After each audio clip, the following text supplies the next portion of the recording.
大家好，我係 Leslie， 好開心緣分安排我哋喺呢個空間再次相遇。今日係公曆2025年10月21日，星期二，亦都係農曆嘅9月初一。今日嘅節日係除日，除就係掃除、去除嘅意思。所以今日嘅主題就好似為我哋嘅生活同心靈做一次大掃除，將一啲舊嘅唔再需要嘅嘢輕輕咁放低，騰出空間迎接新嘅好運。首先，我哋嚟關心下今日12生肖嘅朋友有啲咩要特別留意。今日要特別留神嘅係屬蛇嘅朋友仔，因為今日嘅地支亥同你嘅生肖字相沖，你可能會覺得工作上容易同人有唔同意見，或者喺投資方面要更加謹慎，唔好因為一時衝動做錯決定。特別係1965年同1977年出世嘅朋友要加倍留神。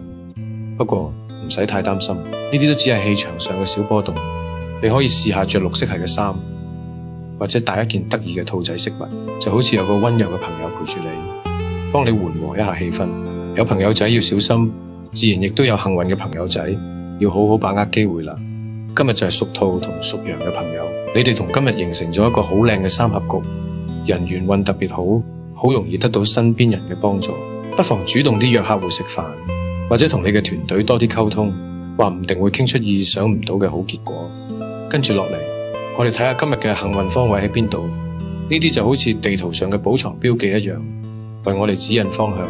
想財運亨通嘅朋友，今日嘅財神位喺正南方，無論係喺屋企定公司，多啲喺呢個方位活動下，甚至靜靜地思考下，都對你嘅財運有幫助。而想增進人緣、催旺桃花嘅朋友，就要面向東南方。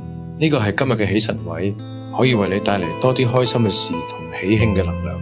時間嘅流轉都有佢嘅秘密，揀啱時間做啱嘅事，往往事半功倍。今日有幾個機會之窗，大家要記住啦。第一個係辰時，朝早7點到9點，呢個時候頭腦最清晰，好適合構思新嘅計劃。第二個係午時，11點到下晝1點，能量好強，適合簽合約、傾生意呢啲重要嘅事。第三個係申時，下晝3點到5點，適合聯絡貴人，容易得到支持。至於有啲時段，我哋就要溫柔咁提醒自己，不如放慢腳步，當係一個嘆茶時間。朝早9點到11點，容易有爭執，重要嘅事最好避一避。同埋夜晚9點到11點，情緒容易低落，不如早啲休息，聽一首歌，睇一本書，都係對自己最好嘅愛護。天上嘅星星總係默默咁俾緊啟示我哋，我哋一齊嚟解讀下今日嘅星神訊息。今日有天喜同武昌兩粒吉星，天喜代表喜慶之時，可能你會收到一個好消息，或者遇上一件令你心情愉快嘅事。而武昌就好似大地之母，充滿生機，特別適合我哋去播下希望嘅種子，開展一啲有長遠意義嘅計劃。同時亦有月煞同柔和提醒我哋，月煞提醒我哋同家中嘅女性長輩溝通要多一份耐性，處理文件合約都要細心啲，唔好出錯。而柔和就係話我哋出門或者揸車要留神，安全至上，慢慢嚟，唔使急。好啦，來到最後，我哋總結一下今日嘅行動手冊，等大家更清晰。今日非常適合做啲減法，例如將屋企執拾乾淨，做一次大掃除，又或者安排身體檢查，去睇醫生，去除病氣，祭祀祖先，祈求平安，甚至用碌柚葉削個針，將煩惱同疲累都洗走。但係啲關於加法嘅人生大事，例如結婚、公司開張、搬屋或者新官上任，今日就唔係最理想嘅時機，我哋可以另擇吉日，從容啲。總括嚟講，今日係一個除舊嘅日子，先清空後迎接。